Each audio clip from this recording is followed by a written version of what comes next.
ஆண்டவராகிய இயேசு கிறிஸ்துவின் இனிதான நாமத்தில் என் அன்பின் வாழ்த்துக்கள். இந்த 2024 ஆண்டிலே 8வது மாதமான ஆகஸ்ட் மாதத்தை காண செய்த தேவாதி தேவனை நான் மகிமைப்படுத்துகிறேன். என்னோடு கூட ஆண்டவரை நீங்கள் மகிமைப்படுத்துங்கள். கர்த்தர் மகிமைப்படுவாராக. இந்த மாதத்திலே கர்த்தர் நமக்கு தந்த வார்த்தை யோவான் எழுதின சுவிசேஷம் 16:24 வசனம். இதனுடைய பின்பகுதியை நான் உங்களுக்காக வாசிக்கிறேன். கேளுங்கள், அப்பொழுது உங்கள் சந்தோஷம் நிறைவாயிருக்கும்படி பெற்றுக்கொள்வீர்கள். ஆண்டவராகிய இயேசு கிறிஸ்துவிடம் நாம் கேட்கும் பொழுது நம்முடைய சந்தோஷம் நிறைவாயிருக்கும்படி, பரிபூரணமாயிருக்கும்படி நாம் அதை பெற்றுக்கொள்ள முடியும் என்று ஆண்டவர் நமக்கு இந்த வார்த்தை மூலமாக அவர் கூறுகின்றார். நாம் கேட்க வேண்டும் ஆண்டவரை பார்த்து. அன்னாள் என்று ஒரு சகோதரியை 1 சாமுவேலின் புஸ்தகம் 1ஆம் அதிகாரத்திலே வாசிக்க முடியும்.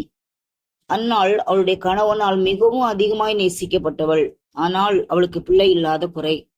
சக்களத்தினுடைய விசனமான பேச்சுகள் அவளுடைய இருதயத்தை காயப்படுத்தின. ஆண்டவருடைய சமூகத்தை தேடி ஓடி போன அன்னாள் ஆண்டவரை பார்த்து, ஆண்டவரே, என் சிறுமையை நீர் கண்ணோக்கி பார்த்து இந்த அடியாளை மறவாமல் நினைத்தருளி இந்த அடியாளுக்கு ஒரு ஆண் பிள்ளையை கொடுத்தால் அந்த பிள்ளையை உமக்காக நான் சகல நாளும் ஒப்பு கொடுப்பேன் என்பதாக ஆண்டவரிடத்திலே பொருத்தனை பண்ணுகிறாள். அந்த பொருத்தனை பண்ணின பின்பு அவள் துக்கமுகமாய் இருக்கவில்லை என்று சொல்லி 1 சாமுவேல் 1ஆம் அதிகாரம் 18வது வசனத்திலே நாம் வாசிக்க முடியும். கர்த்தரிடத்திலே கேட்ட பின்பு, விசுவாசத்தோடு கேட்ட பிறகு நம்முடைய முகத்திலே துக்கம் இருக்கக்கூடாது, நம்முடைய இருதயத்திலே துக்கம் இருக்கக்கூடாது. அந்நாளுக்கு துக்கமே இல்லை. அவள் அப்புறம் துக்கமுகமாய் இருக்கவில்லை என்று சொல்லப்பட்டிருக்கிறது. ஆண்டவர் அவளுடைய சிறுமையை நோக்கி பார்த்து அவளை நினைத்தருளினார் என்று 1ஆம் அதிகாரம் 19வது வசனத்திலே வாசிக்க முடியும். ஆண்டவராகிய கர்த்தர் நம்மை நினைத்தருளும் பொழுது நம்முடைய காரியங்கள் தலைகளாய் மாறும். இதுவரை குழந்தை இல்லாத அந்த அன்னாள் ஒரு குழந்தை பெற்றெடுக்கும்படியாய் கர்த்தர் அவளுக்கு அனுக்கிரகம் பண்ணினார். அது மட்டுமல்ல, இந்த வசனத்துல வாசிக்கிறோம், நிறைவாய் உடைய சந்தோஷம் இருக்கும்படி என்று எழுதப்பட்டிருக்கிறது. அந்நாளுக்கு நிறைவான சந்தோஷம் என்ன?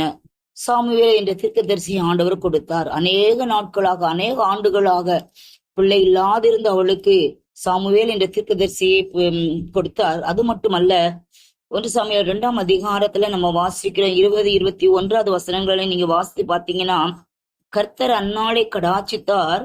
அவள் கர்ப்பம் தரித்து 3 குமாரரையும் 2 குமார்த்தைகளையும் பெற்றாள் என்பதாக வாசிக்க முடியும். நிறைவான சந்தோஷம் இதுதான். அவள் கேட்டது ஒன்றுதான்.